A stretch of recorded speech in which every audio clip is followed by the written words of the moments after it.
The purpose of this podcast is to educate and inform. It is no substitute for professional care by your doctor or your qualified healthcare professional.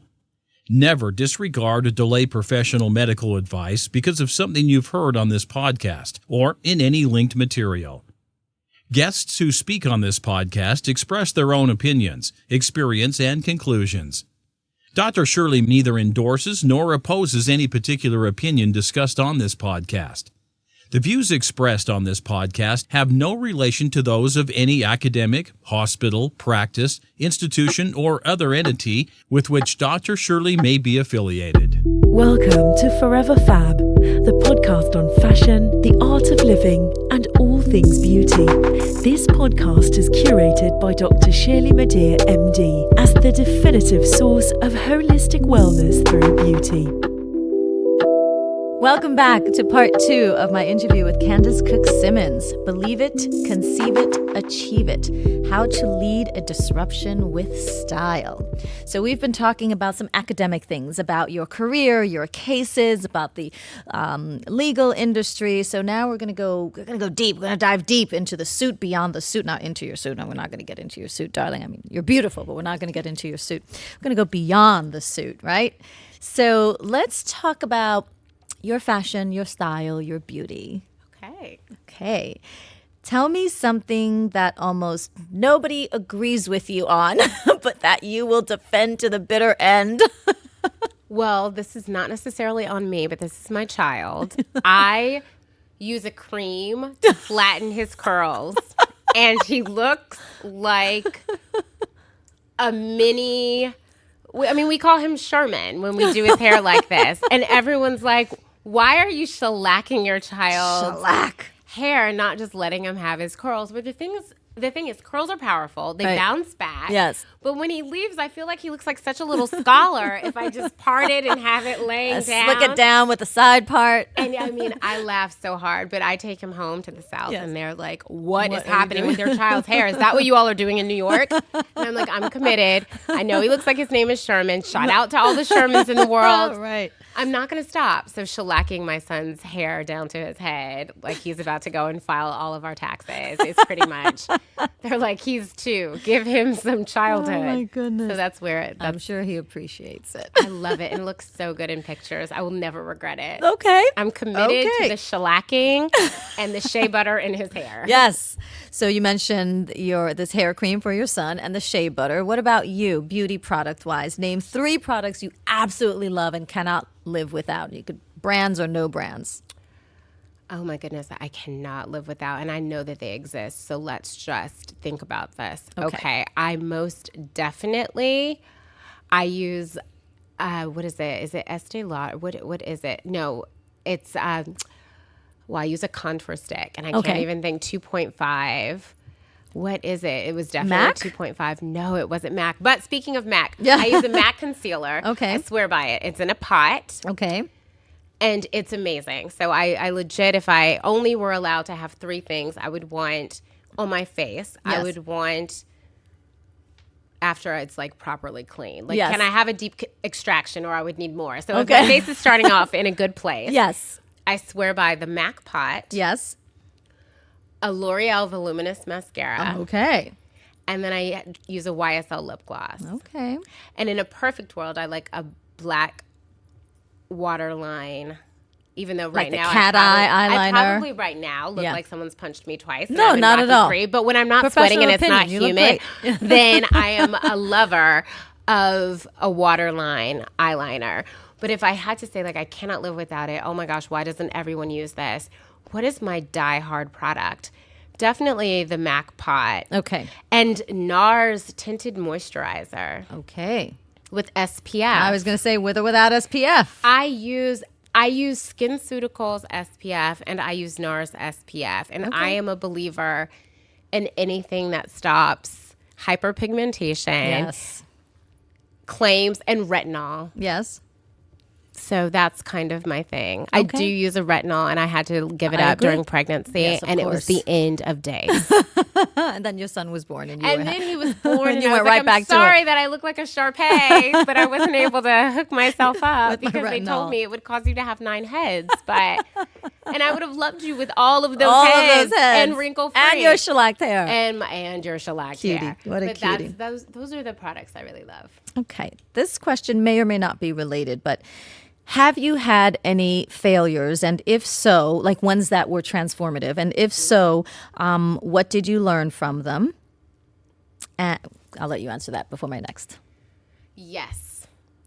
And of course, when I try and think about what those failures are, can't I'm like, even I think can't about think of them. them. You But can't I've think of had them. plenty. I could do a book on failing You are fast, failing superhuman, hard. Candice. So for sure, Yeah. yes. I mean, intuitively, the failures that matter most are never the professional ones. They always tend to be the relationship Personal, ones. yes, of course. And so I can think of, I think, yes, one relationship failure. I was so much younger, so that's part of the difference. But it was transformative in that it made me a better communicator. I think what shocks people is that I'm a great communicator in life. In life. But in relationships, Yeah. I have a friend named Simone. Yes. And I've been with her, not like on a date, but Yes. where we're just someplace. And Yes. she asks such inquisitive and thought-provoking Yeah. questions. Yeah. And I'm like, you are such a great communicator. Like, this is amazing. A Yes. date with you would be awesome. Whereas Yes. my questions are just not that deep. But this relationship, because I think we were both so poor at communicating.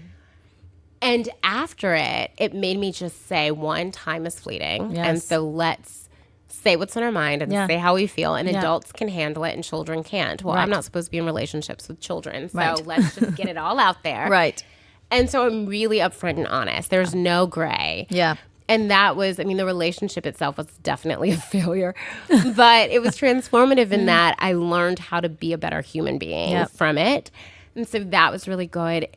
Failing with work and life. I mean, I'm sure the short answer is yes, I'm sure that I failed professionally.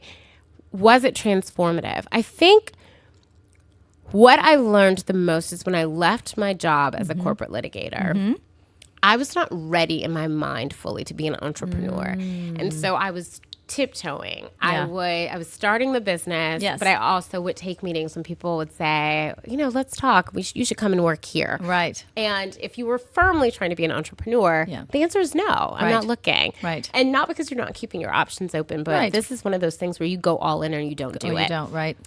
And I would walk away and, I would get offers and there were all of these talks. And I would say, but they don't want me to do X, Y, Z.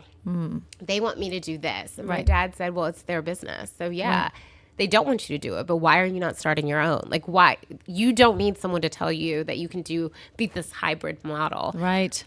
Create it yourself. And Yeah. if you're saying that you're not willing to do that, then I can appreciate them saying, well, then do it our way here. Yes. And that was what made Changed me, things. one, say, let's dive all the way in or not do it. Yeah. And two, stop dating myself. Because I felt like I was dating my opportunity, but not marrying Sometimes it. they say you have to date yourself, You know, it was before you can love really- yourself.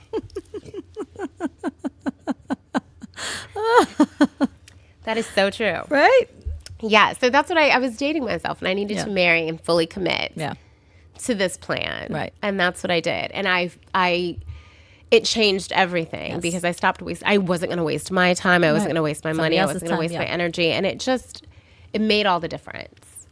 If you could have a billboard with anything on it, it could be about yourself, it could be about life, it could be about something you learned, it could be a mantra, it could be a warning, anything. If you could have a billboard on Main Street, USA, what would it read? Oh gosh, timing is everything.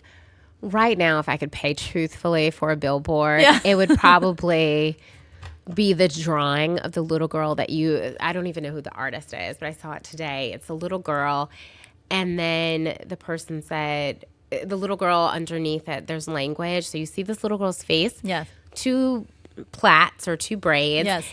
And she's in a cage and she says, don't worry, all lives matter. People will be coming for us soon. Oh, boy. And that's really the billboard that I would put out there. I mean, right now, I think that I'm very concerned about not even political ideology. I think humanitarian issues and just humanity and moving partisanship aside and saying that the decency by which we treat our children. And once every child is ours. I don't even think there should be geographic boundaries for caring about the sanctity of just pure decency towards children. Real humanity. I mean, it shocks the conscience. And so my billboard would sort of be a reminder that there are children as young as 4 months who have been taken from their parents. And where are we? Where are we, world? So that would be the billboard. Like, you guys, who are we? And who are we professing to be? And if we aren't the people that we hold ourselves out to being, then we don't need to vote on Tuesdays. We need to sit and revamp, because we don't honor our Constitution, we don't honor ourselves, and we certainly don't honor civilization. Yeah, and we've gone very far. We've gone very far. So on that note, I imagine you're in the business of conflict resolution. Yes. And there is quite a bit of conflict in the world right now. If you could either create something, invent something, or just have one sort of magical tip, if you will, to help heal the world, what would that be? What would it be to make the world a better place? What would it take? A moral compass. I would probably, if I had to create one thing and there were no realms of the universe that weren't possible, if we could marry fantasy to reality, a literal moral compass where people were wearing their moral compasses, and it would show you clear as day when you were going astray. Even an alarm. Abort mission. Abort mission. You are better than this. History is repeating itself. Stop. Yeah. So a moral compass. And then I don't think we're all sheep. So this idea of a leader being this answer, I never think is strictly the answer. I think we all have to be leaders within our own spaces. But I do think that the tone of the rhetoric. Absolutely. And I think leadership does, look, when you chop the demon off at the head, right? And so I would like to see greater leadership, and not just leadership here. Leadership that's respected globally, because we are a global society. Yes, we are. And so having leadership, I like the idea of multilingual leaders. I think there is something really telling when the United States is sitting at the table and we are the ones who are not able to communicate, and everyone else is going in and out of their own language. Interesting, isn't it? And I think it just shows, we're the youngest nation. So we're given a pass, but we are not given a pass to make the same mistakes over and over again when we don't even have the historical trajectory. We haven't gone through a first cycle yet. We don't have the right to make the same mistakes this early. Other countries, we have a responsibility to do it well, to do it better each time. We were supposed to be the final draft, right? And we are not a good final draft. And so we have a lot of work to do. So I would like to see that. I like that. Moral compass. If you could have dinner with anyone, or any 1 to 3 people, who would they be? 1 to 3 people. Yes. I would like to have dinner with Sonia Sotomayor. Oh, gosh. I would like to have amazing Diana Ross. Oh, yeah. Epic. Legendary. And I would like to have, truthfully, gosh, I'm torn. Definitely. Oh, gosh. I only get one, and I'm kind of like, who's the extra person at my table? Honestly, I would, it's so hard. It's so hard. Okay, I'm picking a person. I really like the first two. Yes. And I kind of want to have a man at this table as well. And I'm inclined, truthfully, to say Malcolm X is who I would want to have at the table. Go for it. I like that. Sonia Sotomayor, Diana Ross, and Malcolm X. What a very interesting. We are going to have fun at this table. This is going to be an amazing table. I'm here for this table. Okay. I hope I get invited. In fact, I'm like, heaven, you have a high order. Beauty. Yes. How do you define it? Inner peace and integrity. Love. That's beautiful. Because I feel like people who have that, everything else they can make work. Yeah. They will find a way to make it work. And even if their aesthetic may not be my aesthetic, they're owning it. They have inner peace. And so suddenly, something that I would totally not be into like, wow, that looks amazing. Right. I love it. Right. When in my head, I'm like, well, no, I probably would never rock it. Of course. Because I couldn't. But I Right. love it on you. Right. Because you are killing it. Right. And so I think those two things. Inner peace and integrity. Would you define success in a similar way? So subjective. But I believe that true success allows you to sleep well at night, literally and figuratively. Like you can sleep well. Yes. Your basic needs are covered. Yes. But then you also feel good about the life that you have. You know, we all have internal angst from time to time. I think that's course. normal. Yes. But I do think if you can sleep well, that's a gift. Yes. And that's success in so many ways. I like it. What are your tips for managing career, marriage, motherhood, life, friends, other relationships, entrepreneurship? Shall I go on? Woo! I know. Don't listen to me. No. We are. My tips. I do not think you can pour from an empty vessel. So And self-care. Take care of yourself. Self-care, 100%. And when I say that, I really mean you can say yes to however many people you need to say yes to, but you've got to say yes to yourself first. And if you find yourself always getting the no, you have to start giving out more no's. So I think, and that's across the board. No guilt. I think guilt is just, it serves no one. If you don't really want to do it, just don't. Right. And those are hard choices, and they're not always easy. And sometimes we have to do things that we're uncomfortable with. But then if they're really the right decisions, that's fine. But then don't feel guilty about it. Right.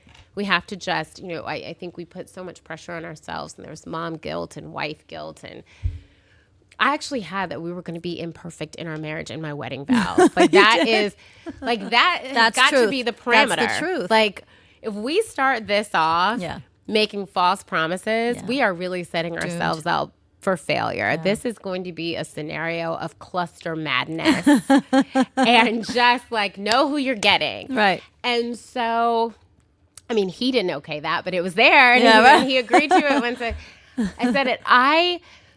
I think that at a certain point, and it's different for everyone, you have to be really honest about what it is you want, and you can't apologize for it. Right. And you also have to be really honest about what you want to give. Right. And you have to be purposeful in that too. And then your word alignment, I think is just so critical, because that's it.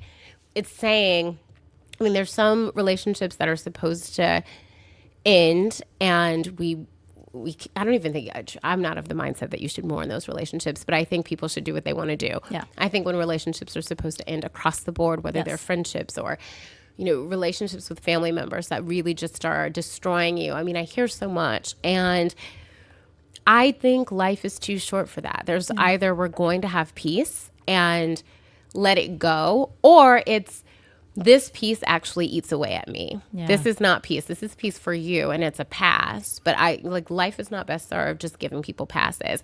And I'll say what the lesson. I went to a woman named Tova Klein who teaches about toddlers at Barnard. Okay. And I went really to learn about navigating with my son. Okay. And in it, he had gone to a play date. And we set these kids up to fail, because they will always tell you never do play dates at someone else's home, because that child who's hosting is really having to relinquish all of their things. And so it's difficult. It is theirs. Yes. So they have a right to say mine. Yeah. And so when my son would play with something and his little friend would take the item, I would just say, well, that's okay. Just pick up another toy. Just pick up another toy. Because one, we're in, those are her things. And two, I didn't want him to be I wanted him to share. Right. But in my mind, he kept looking at me and kind of like, okay, so is this how it's supposed to go? Yes. And I was essentially saying, it is. Yes, you were conceding. So, yes. And so with Tova Klein, I said, I'm worried about how I navigated a situation. This is what happens, I tell her. And she said, yeah, you didn't. She didn't say you did it wrong. She said, well, look. Children don't know. Second children, third children, they learn because they have older siblings. They will learn by interacting with other kids. But first children and only children are learning the world alone. Yes. You set up what happens. And when your child has something and they want it and they have a right to have it, trying to teach a 2-year-old to share doesn't make sense. No. They don't get the concept. Yeah. You teach him to hold it a little tighter. It's okay to hold it a little tighter. It's yours right now. Now, you will have to share at some point. Yes. But you're playing with it. it's okay. Hold that a little tighter, and you can teach him no.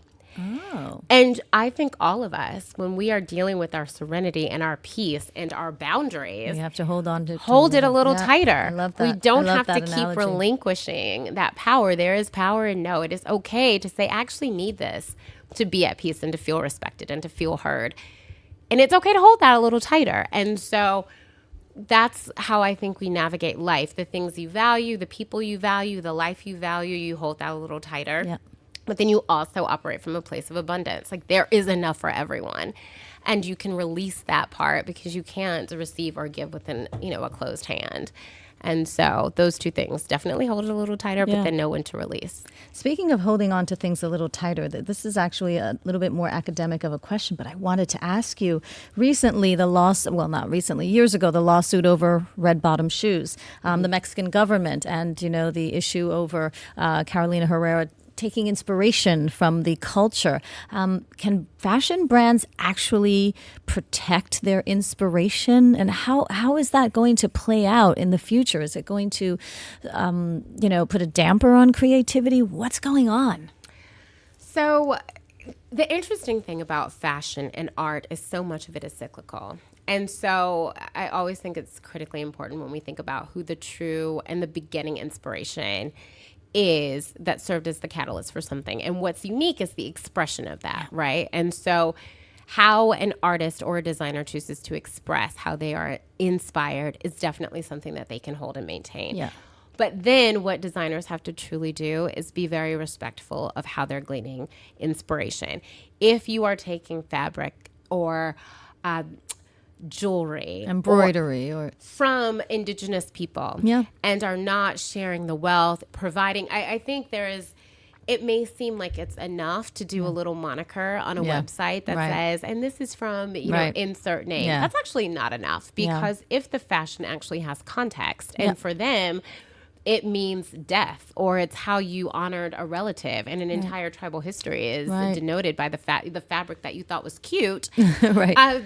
It's not enough. And so when you seek to support and also protect via intellectual property, or essentially saying that there's theft, or getting upset when fast fashion steals from you, and essentially you may have stolen from an appropriated culture, that's a very vicious cycle. I think it's a fine line. I do believe that creatives and designers and people who build industries upon it have the right to monetize their creation and their creativity. And that is true. Yes. I also think that two things can be true at the same time. And we have to be conscientious, we meaning them, about where we're getting this idea from and what communities are harmed from it. You know, the greatest influencers right now in terms of fashion and trends and brands comes from Black women. That actually is statistically proven.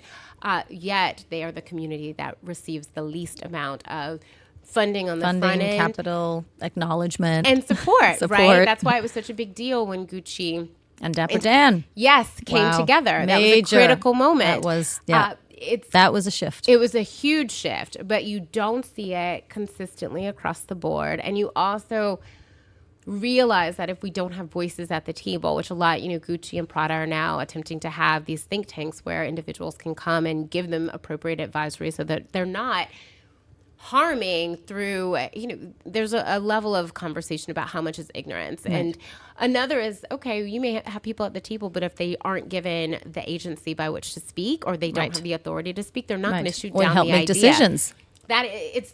They are really just a body, and you are not served by having just a body. You really need to have people who are going to give you intellectual thought and agency in terms of how to roll out these strategies. So should designers be able to protect?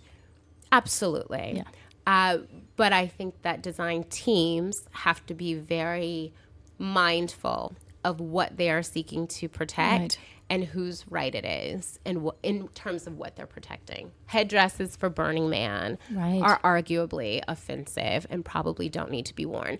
And for those who, and I've been in rooms where people will say, people have been dressing with headdresses since the beginning of time. Right. My question is always, were your people dressing in headdresses from the beginning of time? If that is true for you, then wear with it. What you are choosing to wear, then that is yours. Yeah. For anyone else, just be mindful of the choice before you make it, and then be able to substantiate a reason beyond your own hubris as to why that was so important. Very interesting. Still conversation, work in progress, right? Yeah. In your opinion, what's the future of social media? Where is it going? I mean, I just feel as if it keeps just revving up, and there's always a new app and a new, social media. It's crazy. For the sake of the future, I mean, my gut reaction, I think, for humanity sometimes is down, right? It's going down. That is not going to happen. No. I think AI is going to play a huge role I think so in too. all of this, I think right? so too, especially in the beauty industry. I mean, it's going to shift so much because people have become very comfortable with releasing all of their privacy, which I think is dangerous. It's something that we should have stopped years ago. And we're not better served for it. We're actually tremendously harmed on a legal standpoint, on a personal standpoint. There are doctors who have Alexa in their offices. Yeah. It is a HIPAA violation. Right. And no one sat around and said, actually don't do that, because there's you are setting yourself up absolutely for a class action lawsuit off of an innocent thing that shouldn't be recording you, but now everyone's having conversations like, of course it's recording you. Yes, of course it is. And so that freedom, I mean, we do it for sake of ease. I've given up my eyes because I have clear. I've given up my fingerprints because I'm a lawyer. I am essentially out there. Yeah. You are in the matrix, Candice. I am legit in the matrix. And so it's always funny to me that the more we adapt into that, the more comfortable, and we're like frogs being boiled in slowly simmering water, and they're just turning it up. So when I think about what social media is going to be doing, there are things I love. I like the ability for commerce. I don't like the lack of ownership of individuals' rights. I mean, there's so many people who have, I'd say that the majority, most people don't know what they've even signed up for, right? So I remember when I said I was going to close down one of my sites on social media, and someone said, what will you do with all your contacts? And I'm like, have you read the actual agreement that I signed? I actually can download all that and put everyone in a newsletter, and it's not spam. Right. They handed it away. Yeah. And so who's going to complain? You're on the site. You gave away that right. Actually, they own the intellectual property of your pictures. People aren't looking at that. So what I hope is that we will have a more in-tuned Congress, because I'm not looking for control and power by people who don't even understand what they're seeking to control. Right. I thought the congressional hearings with Facebook were a joke. A pathetic joke. And so what I'm hoping is that you will have astute leadership who are able to draft laws and regulations. I mean, one of the early investors has an entire book about breaking up a monopoly. Is that necessary? I don't know. I haven't read his book enough. I obviously don't have the internal understanding of the organization to know that it needs to be broken. I do know this. The system is broken, and not just one entity, an entire alignment. When you start mixing currency, particularly how people are spending their money, and we run the risk of becoming what China became with the cams that can essentially affect your bank rating if you jaywalk. Wow. Do we want that? No. Voting on the blockchain.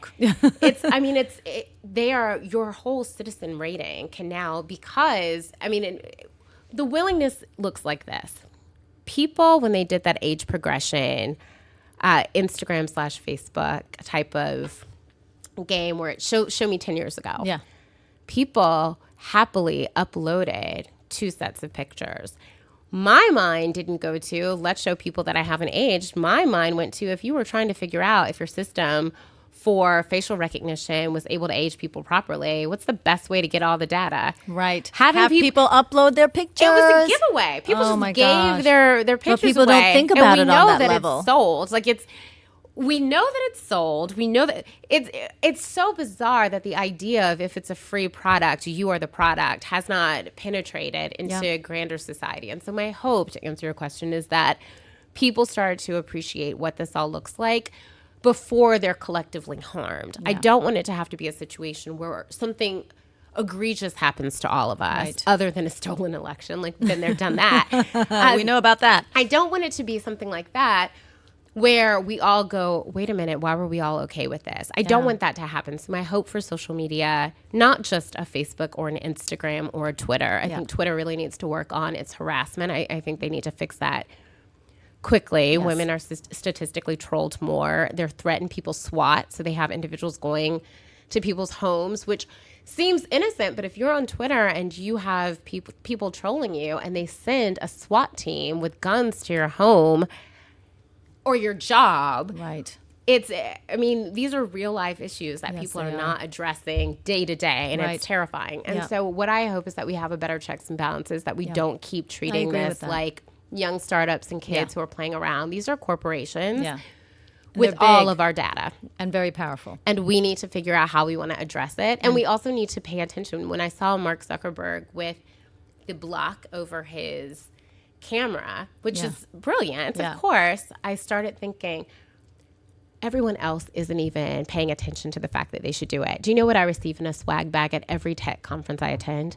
Everyone hands you a screen cover. That's the main thing. I have like 9 million screen covers to go over my laptop so that my camera portal isn't open. Yet people are walking around with Wi-Fi cameras in their kids' rooms, Nest showing their ring. Like, we give up everything and we don't ask for anything in return. And that's the shift. The shift has to be that the consumer recognizes that a brand only exists as much as we are willing to patronize it and really utilize our power for collective good. And we have a long way to go. I think so too. Well, if content is king, then data must be queen.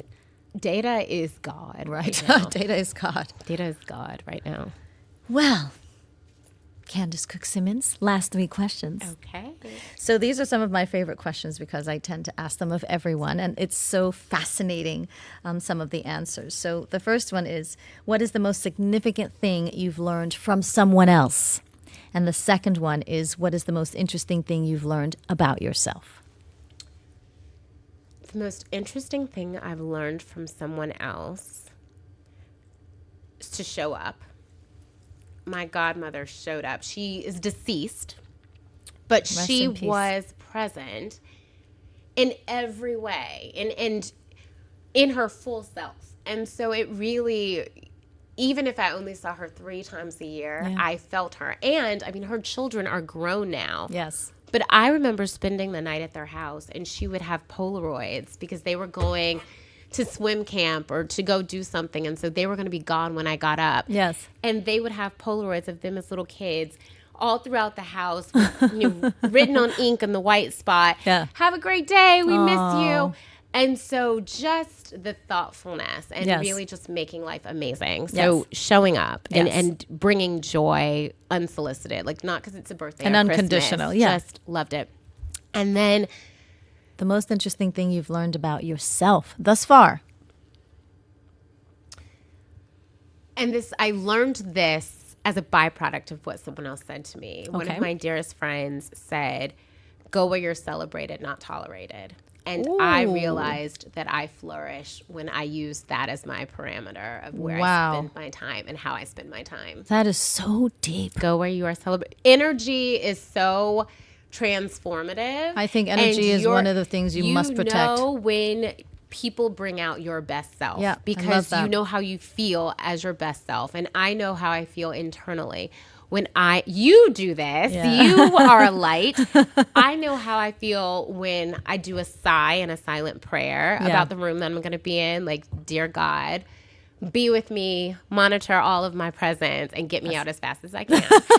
And when I'm like, I could melt in these people, the people who bring out the laughter and the joy and make you rise to the occasion because they bring out your best self. And so I love that. That is where I've realized that I am at peace and joyous when I do that, and I do it unapologetically, and it just has revamped my calendar and my time. Yes. And I'm better for it. I love that. I feel better for it. Yes, and that's the most important, right? That's the most important. People think. Right.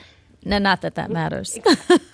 I've never heard that, but I have felt that. It's so many times in my life. But you and your friend put the words to it. Go where you're celebrated and not where you're tolerated. Yeah. That makes a huge difference. I firmly believe that your energy and the energy that you surround yourself with must be fiercely protected. Yes. I tell people that all the time. Yep. So that's good. Last question. And I'm going to preface it with a few things that you said earlier. The question is, what are your top 5 recommendations for living the most fabulous and beautiful life ever? And earlier you said, say yes to yourself. Then you said, there is power in the word no. And then you said something about alignment. Make sure everything that you do is in alignment with what you want. Would those be 3 of your top 5, or do you have a separate top 5? I think those are great. You said them. So those were 3. Wow, that's perfect. So, and then the last two more. 2 more, yeah. 2 more. So I think travel frequently as much as you can. Yes. And with as many different perspectives as possible. Agreed. And as much so out of your comfort zone so that your comfort zone really just becomes wherever you are. Yes. And then the last one, gosh, okay, so travel and your most fabulous life. Yes. Truthfully, holistic literacy. So whatever your spiritual beliefs are, religious or otherwise, Yes. I think being truthful to what that looks like for you, and then financial literacy, I believe that having your soul clean, but nothing will stress someone out like a busted bank account. And so yes, if you want absolutely to live your right. most fabulous life, Oh my gosh. get your finances in order. And if that means So real. sacrifice. If that means revamp and start all over. Like there is That's no real. inner peace in living a lie. That's so right. just get that all together. Agreed. And you just feel better because you can really be, when the day comes when you're like, actually, no, I won't be joining you because I can't. It actually feels better than going and then being sick that Right. you did it because Right. you knew you had no business there. Right. And so I truly believe that those two, they're like 2 sides of the same coin in a Right. very bizarre way. Yes. Like your soul together, but then your pennies together too. Yes, it's true. I believe in that. Holistic literacy, spiritual and financial wellness, Yes. if you will. Financial wellness is the truth. But there's some people, spiritual people, who believe that, being on the path to spirituality has nothing to do with finances. I disagree 100%.